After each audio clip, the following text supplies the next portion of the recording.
आज मैं आपको अलंकार के थर्ड पार्ट के बारे में बताऊंगी। हमने आप लोगों को अन्वयन अलंकार तक पढ़ा दिया था। इसके बाद में है फोर्थ नंबर में प्रतीक अलंकार। प्रतीक अलंकार में है जहाँ प्रसिद्ध उपमान को उपमेय बना दिया जाए अथवा उसकी व्यर्थता प्रदर्शित की जाए, वहाँ प्रतीक अलंकार होता है। जैसे सांवले रंग के शरीर का प्रसिद्ध उपमान यमुना जल है। तुलसीदास जी ने भगवान राम के वनवास जाते समय मार्ग में यमुना स्नान करने के प्रसंग में इस अलंकार का प्रयोग किया है। और इसमें उदाहरण है, उतरी नहाए जमुन जल जो शरीर सम श्याम। कहने का तात्पर्य है कि राम और जमुना जल में नहाए जो शरीर उनके शरीर के समान सांवले रंग का है। इस प्रकार उपमेय को उपमान बना दिया और उपमान को उपमेय। प्रतीक का अर्थ ही उल्टा होता है। प्रतीक का भी अर्थ क्या होता है? उल्टा ही होता है। उसके बाद में है आपका संदेह अलंकार। संदेह मीन्स होता है शंका।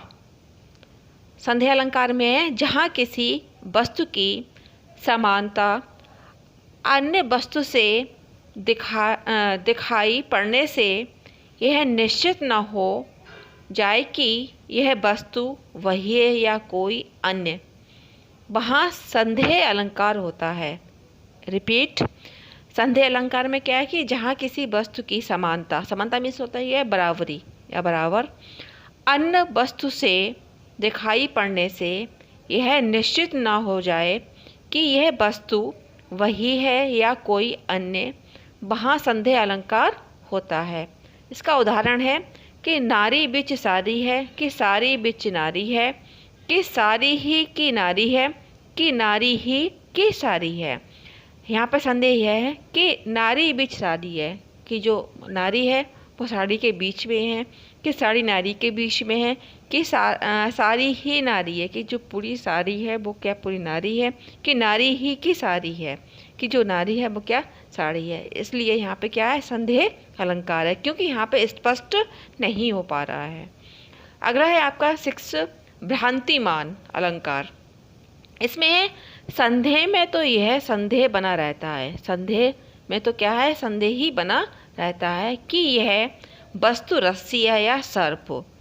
परंतु भ्रांतिमान में तो अत्यंत समानता के कारण एक वस्तु को दूसरी समझ लिया जाता है और उसी मूल के अनुसार कार्य भी कर डाला जाता है।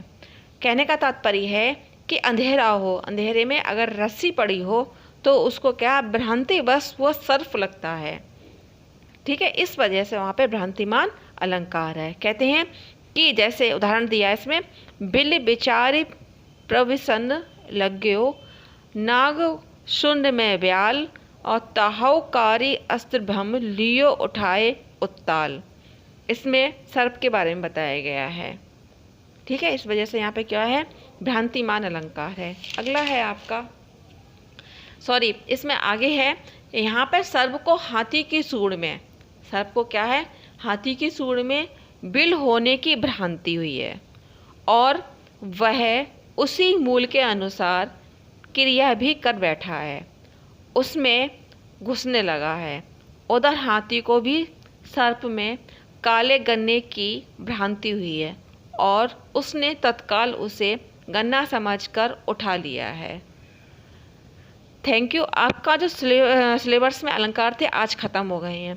अगला जब आपका टर्न होगा तब नया टॉपिक पढ़ाया जाएगा और ये सब आपको रिटन वर्क करना है। संदेह में तो यह संदेह बना रहता है। संदेह में तो क्या है? संदेह ही बना रहता है कि यह वस्तु रस्सी है या सर्प। परंतु भ्रांतिमान में तो अत्यंत समानता के कारण एक वस्तु को दूसरी समझ लिया जाता है और उसी मूल के अनुसार कार्य भी कर डाला जाता है। कहने का तात्पर्य है कि अंधेरा हो, अंधेरे में अगर रस्सी पड़ी हो तो उसको क्या भ्रांति बस वो सर्प लगता है। ठीक है, इस वजह से वहाँ पे भ्रांतिमान अलंकार है। कहते हैं कि जैसे उदाहरण दिया है इसमें, बिल बिचारी प्रविसन लग्यो, नाग शुंड में ब्याल, और ताहौकारी अस्त्रभम लियो उठाए उत्ताल। इसमें सर्प के बारे में बताया गया है। ठीक है, इस वजह से यहाँ पे क्या है, भ्रांतिमान अलंकार है। अगला है आपका, सॉरी इसमें आगे है, यहाँ पर सर्प को हाथी की सूंड में, सर्प को क्या है, हाथी की सूंड में बिल होने की भ्रांति हुई है और वह उसी मूल के अनुसार क्रिया भी कर बैठा है, उसमें घुसने लगा है। उधर हाथी को भी सर्प में काले गन्ने की भ्रांति हुई है और उसने तत्काल उसे गन्ना समझकर उठा लिया है। Thank you. आपका जो सिलेबस में अलंकार थे आज ख़त्म हो गए हैं।